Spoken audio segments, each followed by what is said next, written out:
Metallurgy से आप क्या समझते हैं और इसके बेसिक स्टेप्स कौन कौन से हैं। नमस्ते, मेरा नाम मंदिर दलाल है और इस लेक्चर में हम इन्हीं प्रश्नों के उत्तर खोजने की कोशिश करेंगे।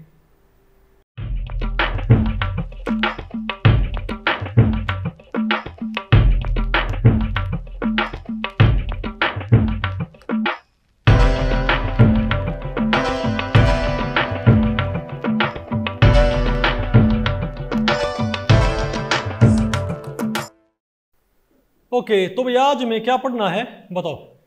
चैप्टर 6 12th क्लास, ठीक है। General principles and processes of isolation of elements. तो इसमें पहला टॉपिक हमारा क्या रहेगा। देखो मैं आपको बताऊं भाई, आमतौर पर मैं कहता नहीं कि आप एनसीईआरटी की बुक्स कंसल्ट करो, ठीक है। हाँ, थोड़ा इसको बंद कर दो। उसकी वजह क्या होती है, क्योंकि एनसीईआरटी में बड़ा भाई जो कॉन्सेप्चुअल जो अंडरस्टैंडिंग वो थोड़ी देर रखी होती है, ठीक है बात। थोड़ा सा खोल, बेटा हल्का खोल दो इसको। लेकिन क्योंकि कई चैप्टर ऐसे होते हैं जिनमें याद करने का बहुत सारा होता है, समझने का कम होता है, याद करने का ज़्यादा होता है। तो मैं आपको ये रिकमेंड करूंगा कि वो पोर्शन आप एनसीईआरटी में से डेटा वाला पार्ट को कवर कर सकते हो, ओके। तो जो ये चैप्टर है इसमें समझने का कम और याद करने का क्या है, ज़्यादा है, ओके। और इसमें पहला टॉपिक हमारा क्या रहेगा, जनरल इंट्रोडक्शन टू मेटलर्जी। तो भाई इस टॉपिक को हमने टोटल 2 पार्ट्स में डिवाइड किया हुआ, 3 पार्ट्स में। पहले हम क्या पढ़ेंगे, डेफिनेशन ऑफ मेटलर्जी, फिर हम क्या पढ़ेंगे, नेचुरल फॉर्म ऑफ एलिमेंट्स, फिर हम क्या पढ़ेंगे, मेटलर्जिकल प्रोसेसेस। तो देखो आप ये बताओ, आप डेली लाइफ में भी बहुत सारी चीज़ें इस्तेमाल करते हो। फॉर एग्जांपल अगर आपके पास कोई ये जैसे बोतल है आपके पास, ये बोतल एक पर्टिकुलर मेटल से बनी हुई है, इजंट इट। या मान लिया आपके पास भाई जब आप ड्राइंग वगैरह करते हो तो वहाँ भी आपके पास कई सारे डिवाइसेस होते हैं ना, वो स्टील से या लोहे से बने होते हैं, इजंट इट। या भाई मान लिया आप कोई इलेक्ट्रॉनिक प्रोजेक्ट तैयार कर रहे हो, आपने देखा होगा ना स्कूल के लिए कोई आप इलेक्ट्रॉनिक प्रोजेक्ट तैयार करते हो तो वहां पर तार आपने इस्तेमाल नहीं करने पड़ते कॉपर के। तो आपके दिमाग में नहीं आएगा ये प्योर कॉपर ये सब कहाँ से आता हमारे पास, ये जो प्योर एलिमेंट हमारे पास होते हैं ये हम कहाँ से हासिल करते होते हैं। तो समझे बात। तो जो ब्रांच होती है ना, तो आमतौर पे एलिमेंट्स को आइसोलेट करना, प्रोसेस करना, उनको प्योर फॉर्म में हासिल करने की इसको भाई साइंस को हम क्या बोलते हैं, मेटलर्जी। आप कहोगे मेटलर्जी क्यों बोलते हैं, क्योंकि ज्यादातर एलिमेंट्स क्या होते हैं, मेटल्स। क्या, लेकिन मेटल्स का मतलब ये नहीं है कि आपने सिर्फ मेटल्स को ही एक तरह से आइसोलेट करने की टेक्निक। इसमें जनरली क्या होती है, एलिमेंट्स को, मतलब इस चैप्टर का नाम तो बताओ क्या हमारे पास, बोलो भाई, general principle and processes of isolation of elements. लेकिन क्योंकि ज्यादातर एलिमेंट्स क्या होते हैं, मेटल, तो इसको नाम क्या देते हैं बताओ, मेटलर्जी। आगे आपको, लेकिन आपने पढ़ने सारे के सारे हैं, ओके, नहीं आपको समझ में। और आपको ये पता है भाई, और आपको ये भी पता है, आपको पता है ज्यादातर जो एलिमेंट है ना वो नेचर में आपको एलिमेंट नहीं है, 2 तरह की फॉर्म में देखने को मिलेंगे। कई तो ऐसे एलिमेंट होते हैं जो नेचर में होते ही कैसे हैं, प्योर फॉर्म में। फॉर एग्जाम्पल अगर आपको हीरा मिल जाए कहीं पर, क्या मिल जाए, हीरा, आपको पता है डायमंड की, डायमंड जो है कार्बन की प्योर फॉर्म होता है, इजंट इट। और भाई डायमंड प्योर फॉर्म में हमको मिलता होता है। लेकिन कार्बन आपको पता है इसको बोलते हैं नेटिव स्टेट, क्या बोलते हैं, और एक होती है कंबाइंड स्टेट।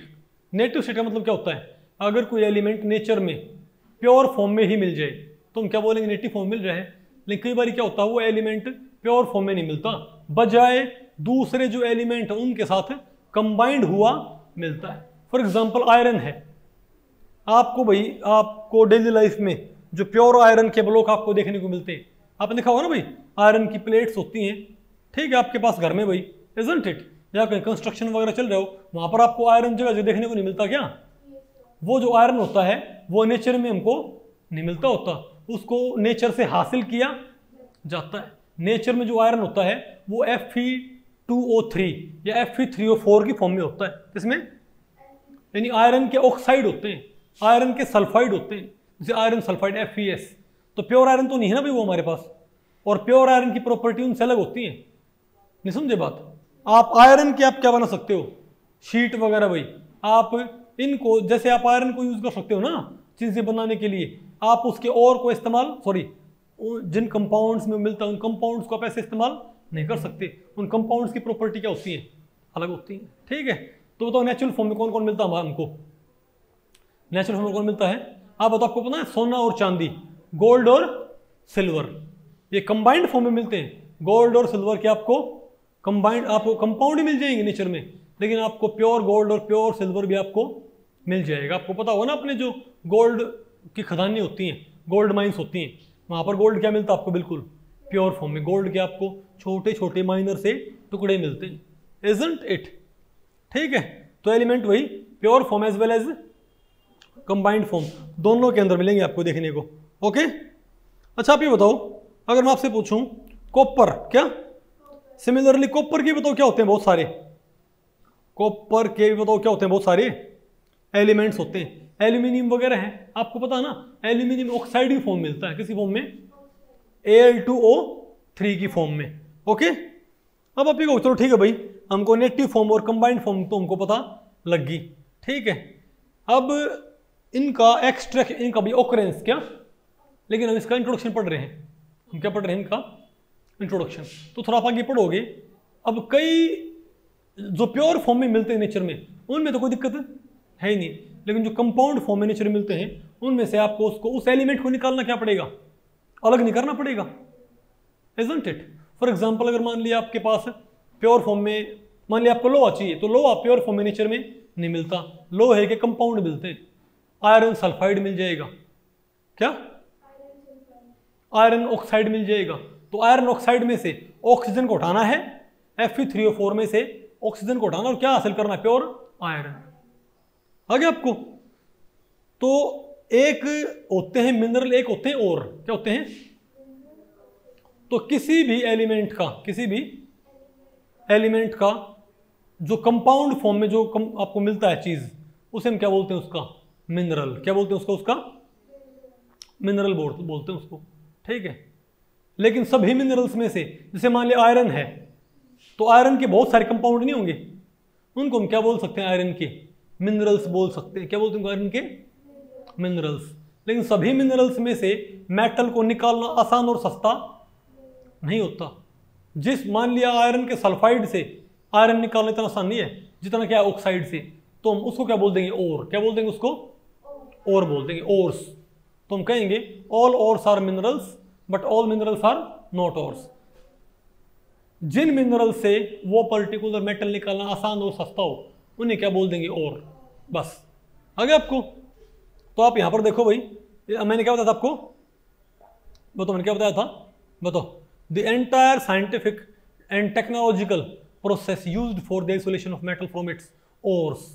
तो ओर्स से, ओर्स आपको पता क्या होते हैं भाई? क्या होते हैं ओर्स? उसका वो कंपाउंड जिसमें से आपने आयरन को अलग करना है, पता आपको पहले पड़ गई? तो उसको हम क्या बोलेंगे? उसका और। तो और से उस मेटल को हासिल करने की पूरी साइंटिफिक जो प्रोसेस होती है, जो टेक्नोलॉजिकल प्रोसेस होती है, उसको हम क्या कहेंगे? मेटलर्जी। क्या बोलेंगे उसको?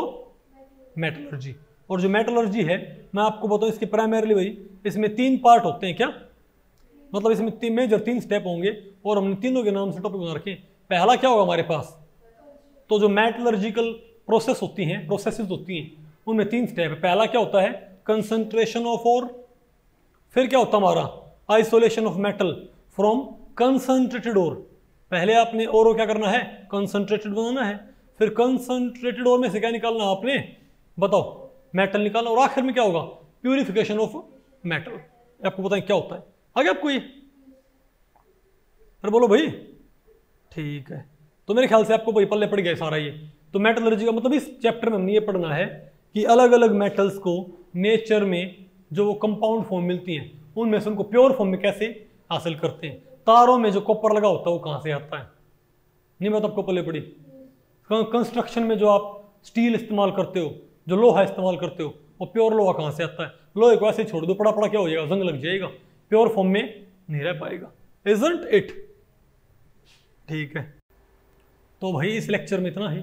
अगर इस लेक्चर के बारे में आपके कुछ प्रश्न या सुझाव हैं तो आप मुझे नीचे कमेंट सेक्शन में पूछ सकते हैं, मैं उनके उत्तर देने की पूरी कोशिश करूंगा। तो भी ठीक है, मिलते हैं अगले लेक्चर में, तब तक के लिए नमस्ते।